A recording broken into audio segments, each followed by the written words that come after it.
আমি গেছি আজ অটোওয়ালা, আমার মনে বেজান জ্বালা জ্বালা যদি শুনবার মিনি ব্লগটা পুরো দেখার জন্য অনুরোধ রইল। কারণ আমি যাই আর এমন একটা জায়গা আপনাদের ভিডিওটা পুরোভাবে দেখাই আমার বান্ধবী তোলে এবার স্যার আমি টিল্লার থাকি দেখাই তোলে গুড় গুড় করে দৌড়ি দৌড়ি দৌড়ি দৌড়ি গেলাম তার দ্বারা যাওয়া বাজে দিলাম অটোওয়ালা তোর মনের দুঃখ তার লগে কিছু কথাবার্তা করলাম বাক্কা দিনে গেছে তার তুতা খান দেখছি না তার ফুন্না তুতা খান দেখে তার লগে খানাখানি করে দেখি তার বান্দর লান মুখ হয়ে গেছে।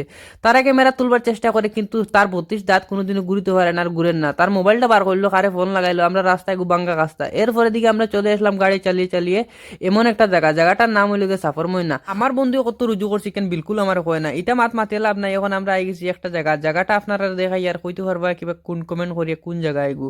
আচ্ছা বাদে দিকে হে কিটা করলো মানুষ উনুষ নামাইলো, বাদে আমরা দগু যাই আর এখন জায়গা দেখার মাঝেন।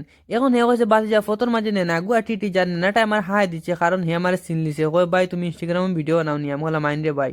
এরপরে আইলাম আমরা দগু গাঙ্গোর একটা ফারো বাতি যাই আমার ইকন বিলে শিলং শিলং ফিল ওর বিলে তার ও ভাই আরেকজন ভাইয়া নৌকা বাইতে আমার ডাক দেখো নাম বিলে ফেসবুকে খালি সুগ্রিন্তর আর বেটিন্তর বিলে খালি মিট্টা মুখি তারে ফরি বাতি যাই তা হুনিয়া আসে তার আর তুতার ফোকাস করাইলাম না। এর বাদে আমরা 4-5 খান ফটো মারলাম দগে নালে ভাতারে করিয়া কেমন হইলো।